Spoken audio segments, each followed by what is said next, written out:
शुरू होने जा रहा है देश का सबसे बड़ा मुकदमा, आपकी अदालत, रजत शर्मा के साथ।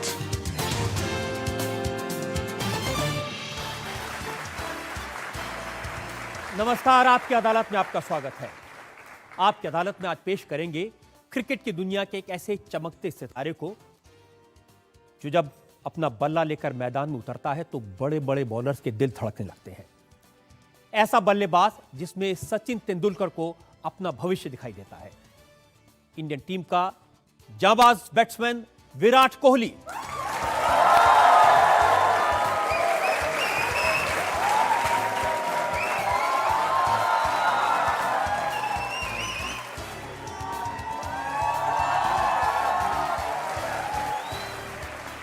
और विराट कोहली के इस स्पेशल शो के लिए हमने जज के तौर पर आमंत्रित किया है पूर्व टेस्ट क्रिकेटर यशपाल शर्मा को। यशपाल शर्मा,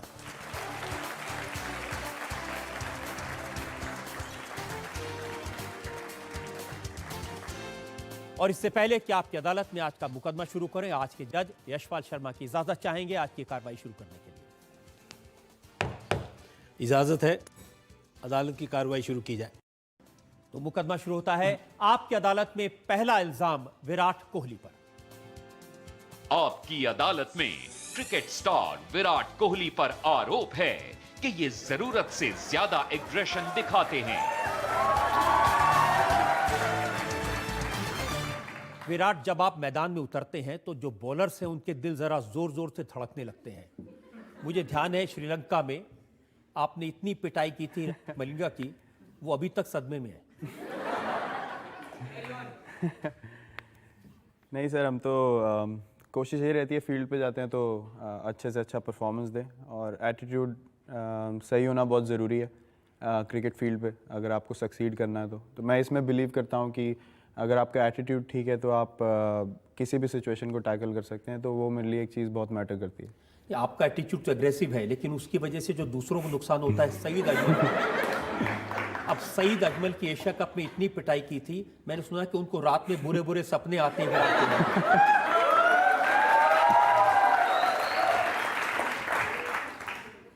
नहीं सर, ये तो एक मजाक की बात हो गई, लेकिन जैसे कि मैंने कहा कि ये सब चीज़ें तो चलती रहती हैं। कभी ऐसा होता है कि एक बॉलर आपको काफ़ी बार आउट कर जाता है। तो उस दिन मेरा दिन अच्छा था कि मैंने जो भी किया। आपका दिन अच्छा था और अजमल का खराब। हाँ, ये आप कह सकते हैं। और ऑस्ट्रेलिया में जब सारी इंडियन टीम का दिन खराब था, एक एक दिन वो पिट रहे थे, आपने कैसे हिमाकत की 100 बनाने की जब बड़े बड़े सीनियर नहीं बना रहे थे? बस सर, काफ़ी टफ टाइम था वो टीम के लिए, और ज़रूरी था कि एक अपने आप से जो इंसान बात करता है कि क्या करना चाहिए, किस तरीके का माइंडसेट होना चाहिए। तो मैंने काफ़ी बात अपने आप से करी रादर देन कि दूसरे लोगों की बातें सुनो। तो उससे काफ़ी हेल्प मिली मुझे, मेंटल स्ट्रेंथ मिली। और अगर आप वैसी सिचुएशन में परफॉर्मेंस देते हैं तो आपका कॉन्फिडेंस लेवल बहुत बढ़ जाता है। अगर 2012 का अब तक रिकॉर्ड देखें तो 5 सेंचुरी लगा चुके हैं। तो कई प्लेयर ये भी सोचते होंगे कि सारा खेल यही खेलता है, हमें मौका ही नहीं देता है। ऐसा अगर सोच रहे हैं और मैं ऐसा खेलता रहूँ तो अच्छी बात ही है, क्योंकि टीम के लिए फ़ायदा होना चाहिए। मेन सबका एम वही रहता है, और जितना लंबा मैं खेल सकूँ टीम के लिए उतनी लंबी खेलने की कोशिश करता हूँ। आप लंबा खेलते हैं, 183 बनाते हैं, 128 बनाते हैं, 107 बनाते हैं, लेकिन इतने रन बनाने के बाद भी जब आउट हो जाते हैं तो बैट पटकते हैं। ये सर एक बचपन से आदत है मेरी कि एक मैं खेल रहा हूँ जो मेरा पैशन है, तो मुझे बिल्कुल पसंद नहीं आउट होना और परफॉर्मेंस ना करना। तो भले ही वो सेंचुरी के बाद हो या 0 पे हो, मेरे को उतना ही गुस्सा आता है आउट होने पे, क्योंकि आप कोशिश यही करते हैं कि टीम को पूरा जिताएं। तो अगर वो नहीं हो पाता है तो थोड़ा गुस्सा आ ही जाता है। थोड़ा गुस्सा आता है, और मैं सुना इतना गुस्सा आता है कि गालियां निकाल देते हैं फील्ड पे।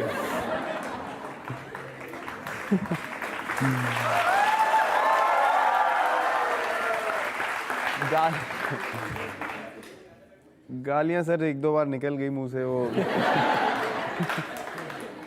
वो तो अच्छा नहीं हुआ, लेकिन अभी कोशिश कर रहा हूँ उसको थोड़ा ठंडा रखूँ अपने आप को। तो एग्रेशन में नहीं, थोड़ा जो बिहेवियर थोड़ा ओवर द टॉप हो जाता है उसको थोड़ा कंट्रोल। किसको गाली देते हैं आप?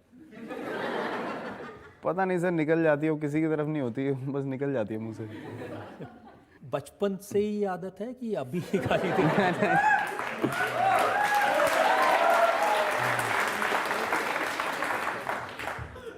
सर ये तो संगत पे डिपेंड करता है आप किसके बचपन से तो नहीं, मतलब थोड़ा टाइम हो गया।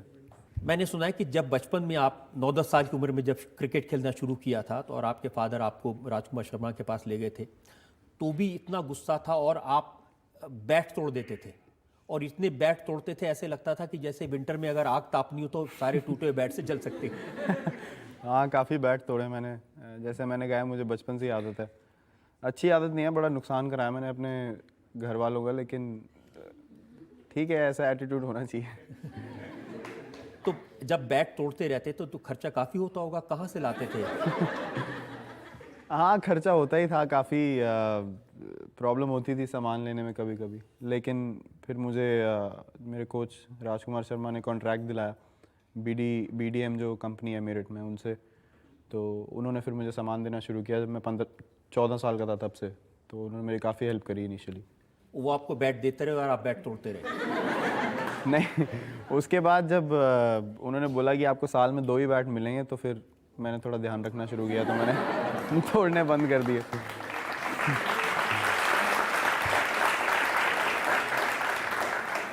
विराट, क्रिकेट का पैशन मैं आपका बचपन का देख रहा था, वो इतना है। और एक इंसिडेंट मैंने देखा कि 17 साल की उम्र में 19 दिसंबर की बात है जब आपके फादर की डेथ हुई और आप आधी इनिंग खेल रहे थे, आपने इनिंग पूरी की। वो एक ऐसा इंसिडेंट है जो काफ़ी मेरी ज़िंदगी में बहुत मायने रखता है, क्योंकि काफ़ी कुछ सीखा मैंने उस इंसिडेंट से, और प्रॉबेबली अभी तक मेरी ज़िंदगी का सबसे वो टफ़ टाइम था। लेकिन पता नहीं मुझे क्या फीलिंग हुआ कि मतलब मुझे जाके खेलना चाहिए। मैंने अपने घर वालों क्या से हुआ? पूछा। आप जो दर्शक हैं उनके लिए बहुत इंस्पायर करने वाली चीज़ हो सकती है अगर आप उनको पूरी बात बताएं। नहीं, क्योंकि आप अगर कोई चीज़ पैशन से करते हैं तो मुझे नहीं लगता कोई भी चीज़ उसको रोकने में आपको प्रॉब्लम देगी या आपको वो करने से रोकेगी। तो यही था कि मतलब क्रिकेट मेरे लिए सब कुछ है, और ये मैंने बचपन से ही सोचा है। तो मैं एक स्पोर्ट के लिए डेडिकेटेड था। तो ये इंसिडेंट हुआ मेरे लिए बहुत शॉकिंग था, सबके लिए शॉकिंग था, लेकिन मैंने अपने घर वालों से बात करी कि मुझे क्या मैं जाके खेल सकता हूँ। तो उन्होंने बोला हाँ कि तू जा सकता है, और तेरा मैं एक डिसीजन। बैकग्राउंड जरा दर्शकों को बता देना चाहता हूँ। 17 साल के थे विराट कोहली। अब रात को 2 बजे इनके फादर की डेथ हुई। 54 साल की उम्र थी, बहुत ज़्यादा कोई उम्र नहीं थी। और तब ये एक पारी खेल रहे थे दिल्ली की तरफ रणजी ट्रॉफी में। 40 रन ये बना चुके थे, और अगले दिन जो विराट ने बताया कि सुबह जाके इन्होंने अपनी पारी को कंटिन्यू किया। जी, तो मैं गया, मैं अकेला ही गया ग्राउंड पे, गाड़ी में खुद ही चलाई। मैं ईशांत शर्मा जो हमारे टीममेट थे उस टाइम, मैं उनको पिक करता हुआ जाता था रास्ते से। तो रोज़ मतलब मेरा नॉर्मल बिहेवियर बहुत मजाकिया रहता था। तो उस दिन मैंने ऑब्वियसली मैं शॉक में था, मैंने कुछ नहीं बोला। तो उन्होंने पूछा कि क्या हुआ था, मैंने उन्हें बताया। तो काफ़ी शॉक हुए वो, तो उन्हें पूरे टीम को उन्होंने बताया सुबह। तो उन्होंने भी मुझे सबने बोला कि तेरा डिसीजन है, अगर तुझे खेलना है तो ठीक है, नहीं तो तू घर भी जा सकता है। लेकिन अंदर से मुझे था कि नहीं, मुझे खेलना है। अगर मैं एक मैच खेल रहा हूँ, मैं कंटिन्यू कर रहा हूँ, तो मुझे खेलना चाहिए जाके। तो मैं खेला उस दिन सुबह, मैं 90 रन बना के आउट हुआ और टीम को हारने से बचाया। तो उस दिन मुझे काफ़ी कुछ सीखने को मिला लाइफ में कि अगर आप किसी चीज़ की तरफ डेडिकेटेड हैं तो उस पर पूरा डेडिकेशन होना चाहिए। कोई भी चीज़ आपको उससे डिस्ट्रैक्ट नहीं करनी चाहिए। ये शायद रेयर एग्जाम्पल होगा विराट क्रिकेट के इतिहास में कि एक 17 साल का बच्चा जिसके फादर की डेथ हो जाए वो फिर खेले और वो भी 90 रन बनाए, और उसके बाद वहाँ से वो अंत्येष्टि में फ्यूनरल के लिए जाए। हाँ, मैच ख़त्म होने के बाद मैं फ्यूनरल के लिए गया था, और मतलब मुझे पूरे दिन समझ नहीं आया कि हुआ क्या मेरे साथ। सिर्फ मैं उसी टाइम में सेंस में था जब मैं क्रिकेट खेल रहा था, उसके अलावा मुझे कोई होश नहीं थी कि मतलब क्या हो रहा है मेरे साथ आसपास। तो जैसे मैंने कहा, काफ़ी टफ़ टाइम था मेरे लिए, और काफ़ी उस चीज़ से मुझे आज भी कॉन्फिडेंस मिलता है जब मैं सोचता हूँ कि अगर कोई सिचुएशन में मैं फंस जाता हूँ तो उस टाइम को याद करता हूँ कि जो टफेस्ट सिचुएशन थी मेरी लाइफ में, मैंने उसको कैसे हैंडल किया। तो उससे काफ़ी मुझे स्ट्रेंथ मिलती है। बिल्कुल, आपने बहुत अच्छी बात कही। सबसे डिफिकल्ट सिचुएशन अपने अपने ज़िंदगी की हैंडल कर ली। और मुझे लगता है कि अब देश के लिए जब भी मुश्किल सिचुएशन आएगी तो विराट कोहली उसको हेल्प कर सकेगा। होपफुली मैं आई विश कि मैं कर सकूं।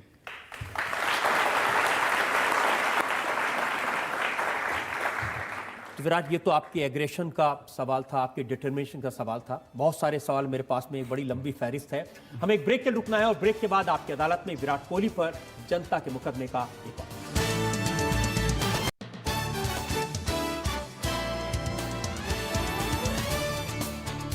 Welcome back. आपकी अदालत में आज हमारे मेहमान हैं क्रिकेट स्टार विराट कोहली। आपकी अदालत में अगला हिस्सा। आपकी अदालत में क्रिकेट स्टार विराट कोहली पर इल्जाम है कि ये रास्ते से भटक जाते हैं।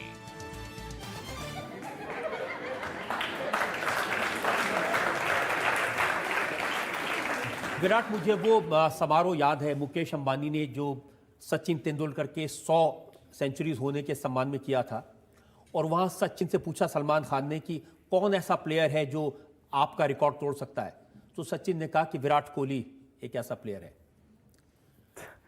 तो आपको ये तो नहीं लगता कि वाकई में आप तोड़ देंगे सचिन के? वो एक जो मिशन इम्पॉसिबल कहते हैं वो उस तरह का है।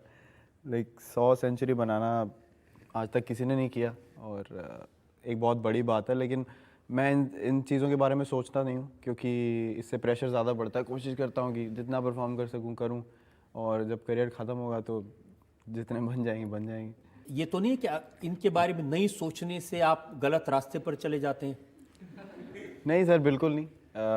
बिल्कुल ठीक रास्ते पे चल रहा हूँ जहाँ तक मुझे पता है अभी। क्योंकि जब आपको वाइस कैप्टन बनाया था तो एक फंक्शन था, मैंने उसमें सुना कपिल देव कह रहे थे कि इस खूबसूरत दुनिया में आपको भटकाने के लिए बहुत सारे चीज़ें आएंगी। सर ये तो हर फेज़ ऑफ लाइफ में होता है कि डिस्ट्रैक्शंस रहती हैं आसपास, लेकिन अभी मुझे पता है कि मैं बिल्कुल राइट ट्रैक पे हूँ और कोई ऐसी चीज़ नहीं है जो मुझे डिस्ट्रैक्ट कर सके। जब आईपीएल खेल रहे थे तो मैंने सुना कि थोड़े वक्त के लिए भटक गए थे।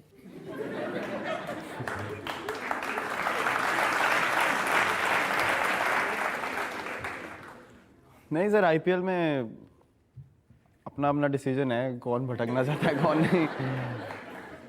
मेरा फोकस तो क्रिकेट पे ही रहता है। बाकी थोड़ा रिलैक्स्ड एनवायरनमेंट होता है आईपीएल में कि सब प्लेयर्स और कंट्रीज से होते हैं, तो इतना कुछ सीरियस एनवायरनमेंट नहीं रहता वहाँ पे। लेकिन आईपीएल से जो क्रिकेटर्स हैं उनका नुकसान होता है कि बहुत ज़्यादा खेलना पड़ता है और बहुत ज़्यादा फोकस में रहना पड़ता है?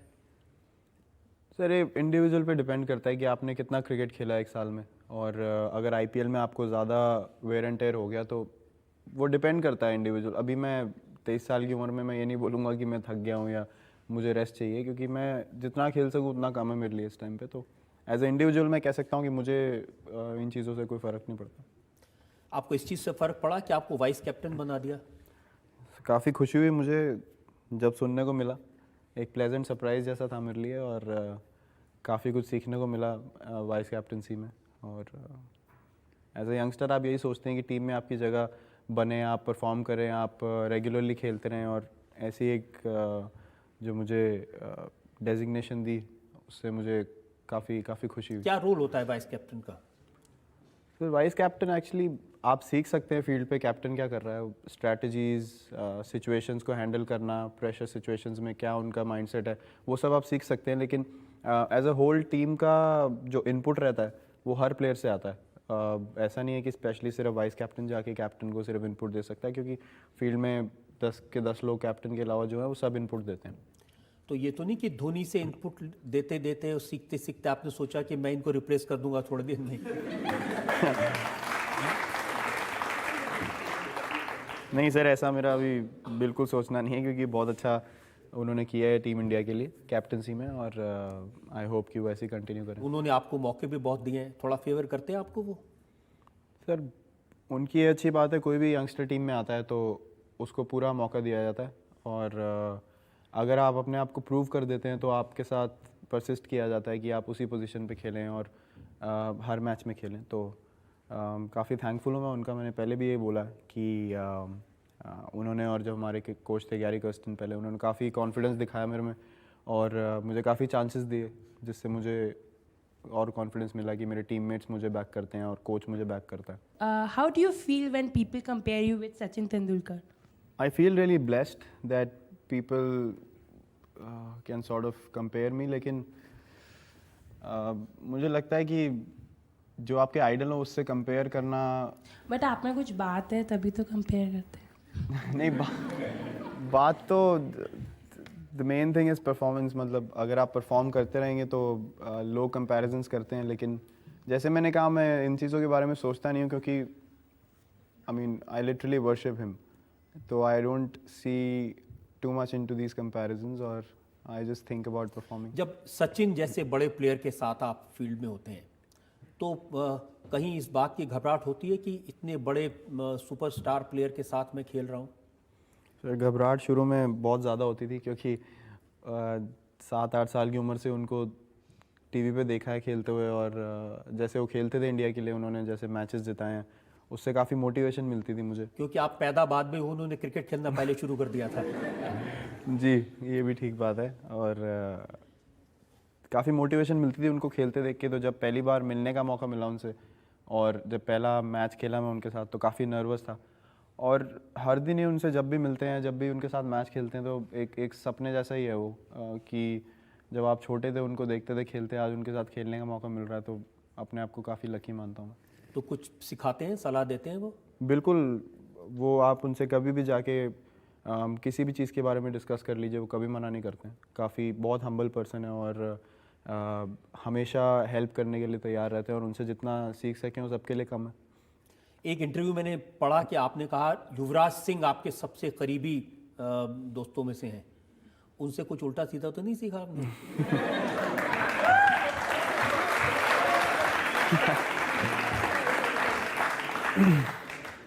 नहीं, उल्टा सीधा तो नहीं सर. एक इंसान की नेचर होती है, वो काफ़ी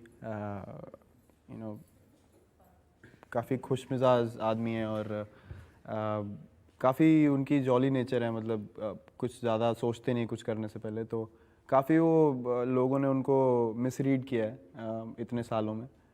दिल के बहुत साफ़ हैं और इसीलिए मैं उनको अपने बड़े भाई जैसे ही मानता हूँ. और बुरी बातें तो नहीं, उन्होंने बहुत अच्छे एडवाइस दिए मुझे रादर क्रिकेट के लिए, और जो उनकी लाइफ में हुआ है, जो उन्होंने कभी गलतियाँ की होंगी, वो यही कहते हैं कि तुम लोग मत करो, जितने भी यंगस्टर्स हैं टीम में. तो काफ़ी वो भी हेल्प करते हैं हम लोग की. अब उनकी टीम में वापसी हुई है तो बहुत सारे लोग ये कह रहे हैं कि ये इमोशनल डिसीजन है सेलेक्टर्स का. नहीं सर, मुझे नहीं लगता ऐसा बिल्कुल, क्योंकि एक प्लेयर जो 12-13 साल खेला इंडिया के लिए, अगर उसके साथ ऐसा इंसिडेंट हो जाए और अगर वो कहता है कि मैं कॉन्फिडेंट हूँ, मैं फ़िट हूँ खेलने के लिए, तो उसको मौका मिलना चाहिए.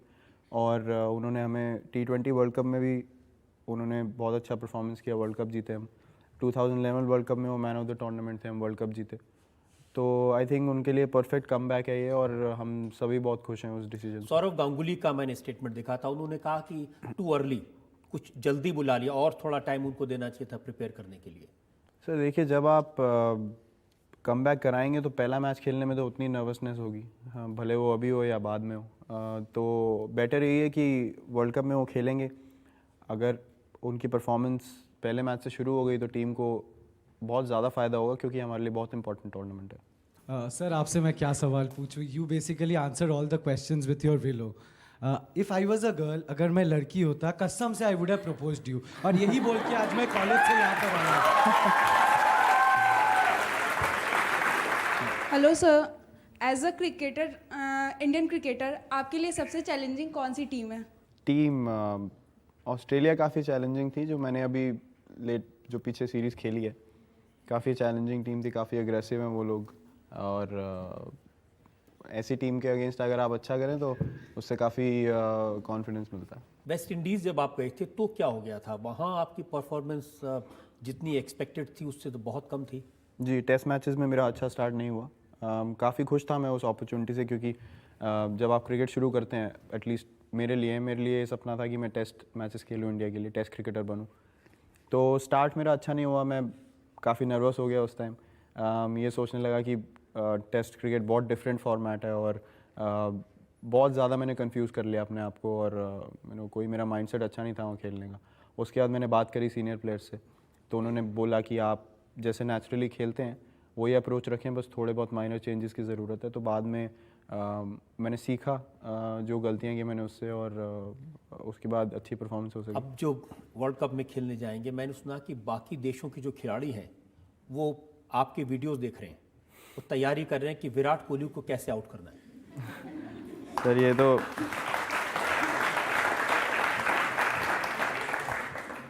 आई थिंक ये एक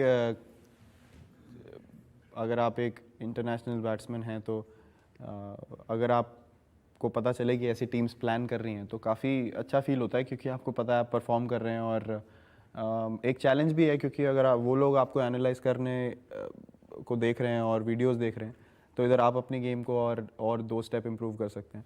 तो यही बहुत चैलेंजेस है जो इंटरनेशनल क्रिकेट में चाहिए। इस बात का कुछ डर होता है कि आपको उन्होंने एनालाइज कर लिया, आपके स्टाइल को पहचान लिया और पूरी ताकत इस बात पर लगेगी कि विराट कोहली को कैसे आउट करना है? हाँ सर, कभी कभी आता है दिमाग में, लेकिन फिर जब वो मैच ठीक नहीं जाता है तो इंसान ये सोचता है कि उनके प्लान के बारे में सोच के कोई फ़ायदा नहीं, रादर आप अपना प्लान करें, क्योंकि आप भी उनके वीडियोस देख सकते हैं। तो वही एक चैलेंज है जो इंटरनेशनल क्रिकेट को ज़्यादा एक्साइटिंग तो बनाता आप है। भी बॉलर्स के वीडियो देखते हैं कि किसको कैसे पीटना है? जी देखते हैं वीडियोस। जो बॉलर कभी कोई डिफ़िकल्ट लगता है या जिसके अगेंस्ट आप आउट हो रहे हैं रेगुलरली, तो उसके वीडियोस देखते हैं, और जिसको नहीं खेले कभी पहली बार खेलने जा रहे हैं तो उसके वीडियोस भी देखते हैं कि क्या स्ट्रेंथ क्या वीकनेसेस हैं। तो विराट, ये जो इतने सारे लोग यहाँ बैठे हैं और जो करोड़ों लोग देख रहे हैं, उनको वादा कर सकते हैं कि इस बार वर्ल्ड कप में आप सब बॉलर्स की वैसे ही पिटाई करेंगे जैसे आपने श्रीलंका और पाकिस्तान की है? सर वादा तो नहीं, मैं कोशिश पूरी करूंगा अपनी तरफ से, ये मैं बोल सकता हूँ। विराट, और भी बहुत सारे सवाल हैं आपकी इमेज को लेकर के, जिस तरह के सवाल उठते हैं पब्लिक में, उसको लेकर हम एक ब्रेक के रुकेंगे और ब्रेक के बाद आपकी अदालत में विराट कोहली पर जनता के मुकदमे का ऐसा।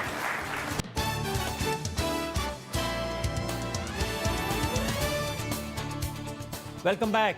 आपकी अदालत में आज हम मुकदमा चला रहे हैं, सवाल पूछ रहे हैं, सफाई मांग रहे हैं विराट कोहली से। आपकी अदालत में अगला इंसान। आपकी अदालत में क्रिकेट स्टार विराट कोहली पर आरोप है कि ये अपने स्टाइल पर बहुत ध्यान देते हैं।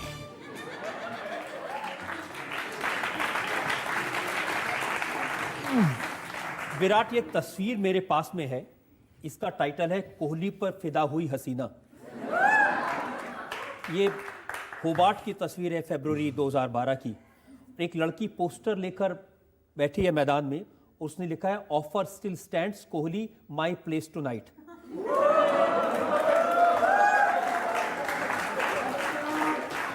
तो रात में घर आने का बुलावा दिया था उसने।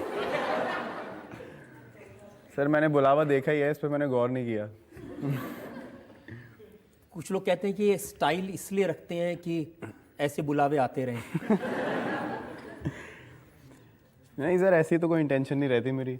कोशिश, स्टाइल तो जब आप कुछ अच्छा करते हैं तो अगर आपको ठीक सेंस है स्टाइल का तो वो स्टाइल माना जाता है। ऐसा कोई मेरा एफर्ट नहीं रहता है कुछ स्टाइलिश रहने का ज़्यादा। आपको खिताब देते हैं कि मोस्ट सेक्सी बैचलर। खिताब तो सर जनता ही देती है, इनसे ही पूछो आप क्यों देते हैं। शायद जनता इसलिए भी देती होगी कि आपके स्टाइल देखते हैं, ये जो टैटू आपने बनाए हुए हैं। हाँ, शौक था मुझे पहले टैटू बनवाने का, तो सर बनवा लिए। अभी ऐसी चीज़ें निकल तो सकती नहीं, तो इंसान यही कह देता है कि स्टाइल है मेरा।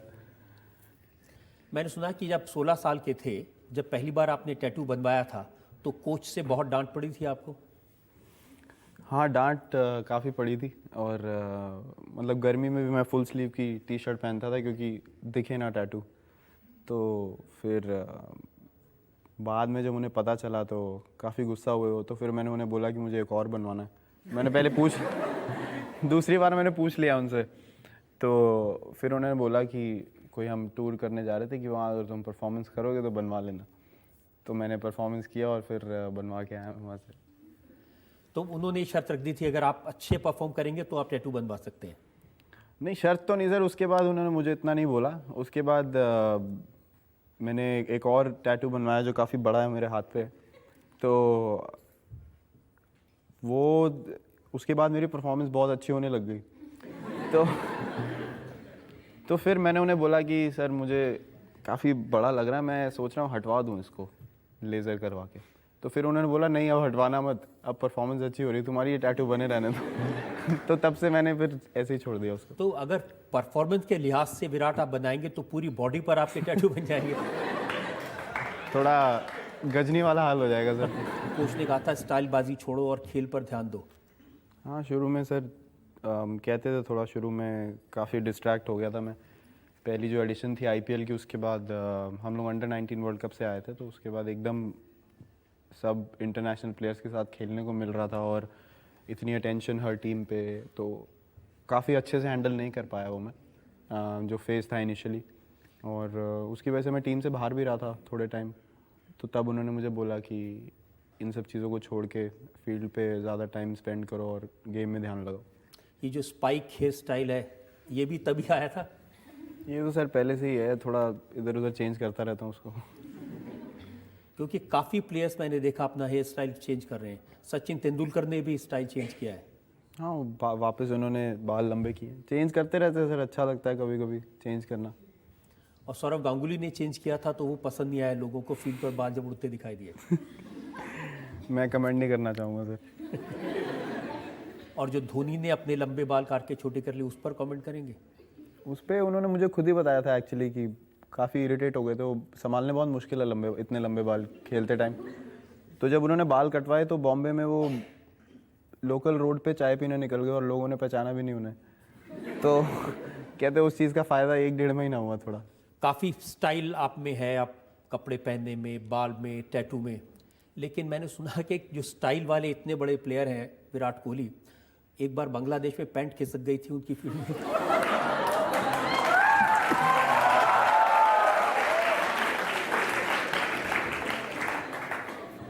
अच्छी बात है आपने सुना ही है सर, देखा नहीं। बहुत एम्बैरेसिंग इंसिडेंट था वो। और जो मेरे बड़े भाई की तरह है मिस्टर युवराज सिंह, काफ़ी खुल के हंसे थे वो, आप देख सकते हैं। आपको देखना हो तो देख लेना, यूट्यूब में है वो वीडियो। बहुत क्रिकेट आपने खेली है, इंटरनेशनल क्रिकेट खेली है, लगभग हर मुल्क में आप गए हैं। तो कौन सा ऐसा बॉलर है जिसको मार के आपको सबसे ज़्यादा मज़ा आया? सर मलिंगा माने जाते हैं सबसे मुश्किल।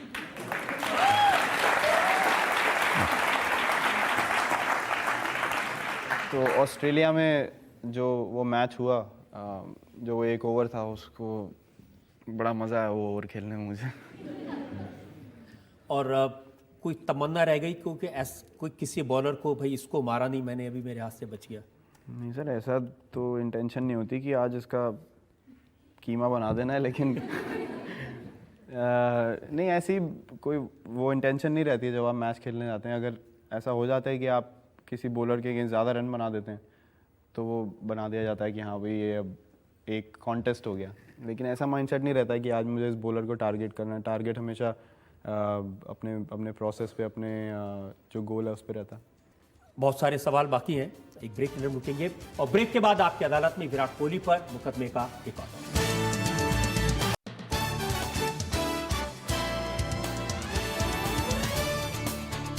Welcome back. आपकी अदालत में आज हम मुकदमा चला रहे हैं, इल्जाम लगा रहे हैं विराट कोहली पर। आपकी अदालत में अगला इल्जाम। आपकी अदालत में क्रिकेट स्टार विराट कोहली पर इल्जाम है कि ये टोने टोटके पर यकीन करते हैं। विराट ये सही है कि क्रिकेट के मैदान में कलाई में काला धागा बंधा होता है दुश्मनों को काला जादू करने के लिए? नहीं सर, मैं बिलीव नहीं करता हूँ सुपरस्टिशन में। काला रिस्बैंड इसलिए पहनता हूँ क्योंकि शुरू से ही पहनता आ रहा हूँ। और वनडे जो ड्रेस है ब्लू, उसके साथ आप वाइट नहीं पहन सकते क्योंकि वाइट बॉल यूज़ होता है। टेस्ट मैचेस में डिफरेंट है, रेड बॉल है तो वाइट बैंड यूज़ करता हूँ। लेकिन इतना सुपरस्टिशियस हूँ नहीं मैं। पहले था काफ़ी, लेकिन उससे भी बहुत प्रेशर आता है कि मतलब एक आप पेयर ग्लव्स का उससे खेले जा रहे हैं और जब वो ख़राब हो जाता है तो फिर सोचता है आदमी कि यार अब तो रन नहीं बनेंगे।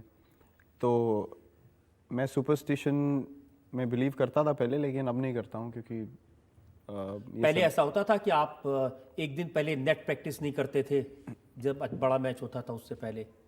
हाँ, कभी कभी ऐसा होता था कि नहीं करता था, लेकिन जब आप खेलने लगते हैं ज़्यादा तो उसके बाद सिर्फ उस दिन पे आप कैसा फील कर रहे हैं उस पर डिपेंड करता है कि मतलब मैच से पहले आपका मन करता है नेट्स में बैटिंग करने का, कभी नहीं करता है, कभी मन करता है थोड़े थ्रो डाउन्स ले लिए, बस उसी में कॉन्फिडेंट फील करता है आदमी। तो पहले मैं सोचता था इन सब चीज़ों के बारे में, लेकिन अब नहीं सोचता हूँ।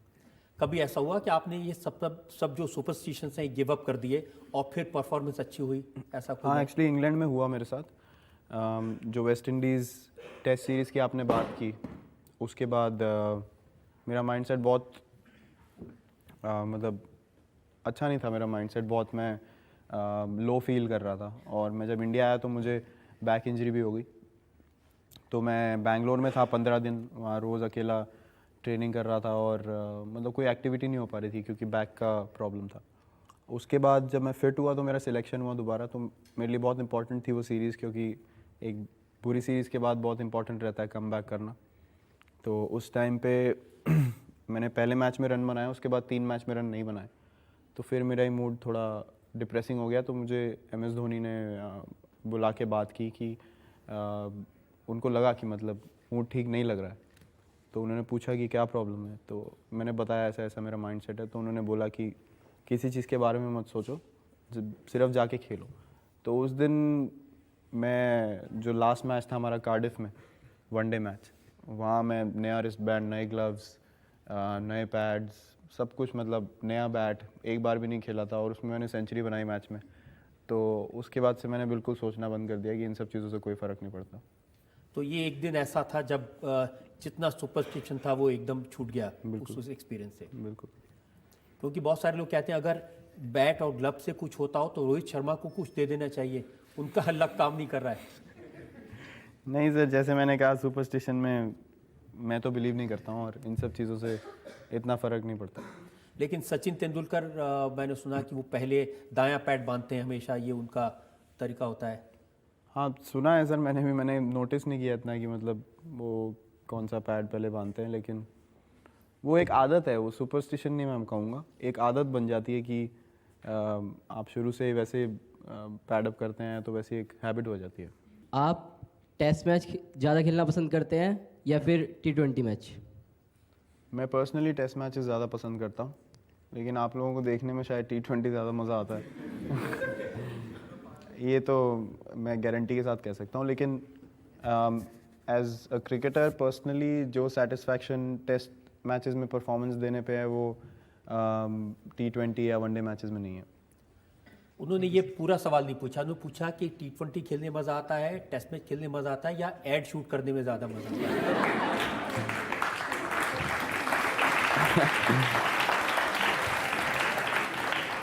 है? एड शूट सर एक रिवॉर्ड है आपकी परफॉर्मेंसेस का ऑन फील्ड। तो वो मैं एज अ, जैसे बोलते हैं ना कि मतलब एक जॉब है जो आपको करना ही है। कोई ऑप्शन नहीं है। तो वो एक रिवॉर्ड है, ऐसा मैं उसमें ज़्यादा कोई कमाई का जरिया है।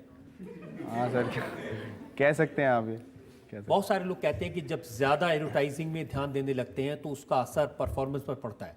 और आप धोनी और सचिन के बाद में आपके पास सबसे ज़्यादा एड्स हैं। सर ये अगेन एक इंडिविजुअल पे डिपेंड करता है कि आप कैसे टाइम डिवाइड करते हैं। अगर मेरी एक कोई इवेंट है जो इतना मायने नहीं रखता है और मेरी प्रायोरिटी है कि मैं ट्रेनिंग करूं, तो मैं ऑब्वियसली वो इवेंट कैंसिल करके ट्रेनिंग करूंगा। ये सब बहाने ढूंढे जाते हैं जब आपके 3-4 ऐड आ गए और अगली सीरीज़ में परफॉर्मेंस नहीं हुआ, तो सबसे पहला यही रीज़न रहता है कि भाई ऐड ज़्यादा हो गए। लेकिन ऐड आपको मिलते ही क्रिकेट परफॉर्मेंसेस से हैं, जो रियलाइज़ करना काफ़ी ज़रूरी है। और मैं इस बात को ज़रूर मानता हूँ कि टाइम जाता है, लेकिन मेरी फ़र्स्ट प्रायोरिटी ऑलवेज़ क्रिकेट है। तो आप जनता से ये कम से कम वादा कर सकते हैं कि आपकी जो प्रायोरिटी हमेशा क्रिकेट रहेगी, और अगर एडवर्टाइजिंग में की वजह से आपका क्रिकेट पर असर पड़ता है तो उससे दूर रहेंगे? बिल्कुल सर, अगर असर पड़ेगा तो मैं ज़रूर उसको छोड़ दूँगा। सर मेरा क्वेश्चन ये है, अब आप मूवीज़ में नज़र आएंगे तो सर आप क्या प्रेफर करेंगे, as a cricketer role play करना या फिर कोई रोमांटिक हीरो? आपको किसने बोला मूवीज़ में आ रहा हूँ? सर सुना है न्यूज़ में। सुना, न्यूज़ की इतनी मत सुना करो आप।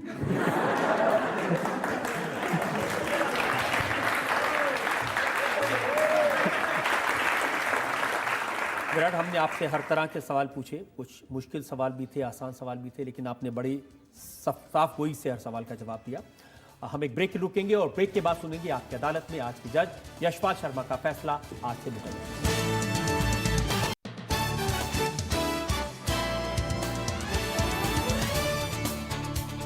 Welcome back. आपकी अदालत में आज हमने मुकदमा चलाया विराट कोहली पर। हमने उनसे पूछा उनकी पर्सनल लाइफ के बारे में, उनकी क्रिकेट के बारे में, हमने उनसे पूछा उनकी परफॉर्मेंस के बारे में और उनसे वादा लिया कि वो इंडिया के लिए इसी तरह से खेलते रहेंगे। आपकी अदालत में अब वक्त है आज के जज यशपाल शर्मा के फैसले का आज के मुकदमे पर।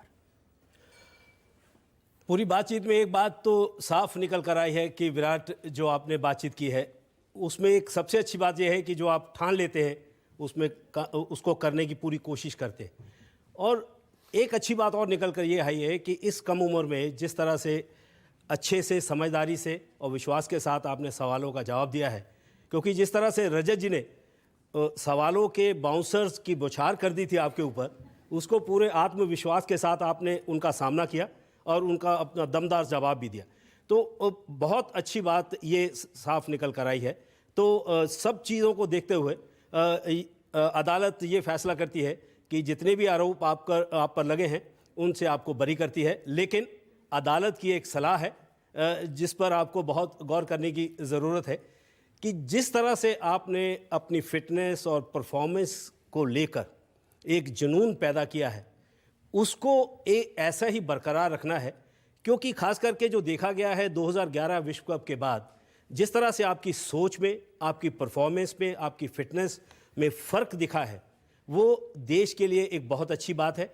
और हम यही दुआ करते हैं कि ऐसे ही उसको बरकरार रखें और जिस तरह से शतक के बाद शतक आपने लगाए हैं और भारत को जीत हासिल दिलाई है, ऐसे ही तिरंगा फहराता रहे और आप भारत को जीत हासिल दिलाते रहें। Thank you.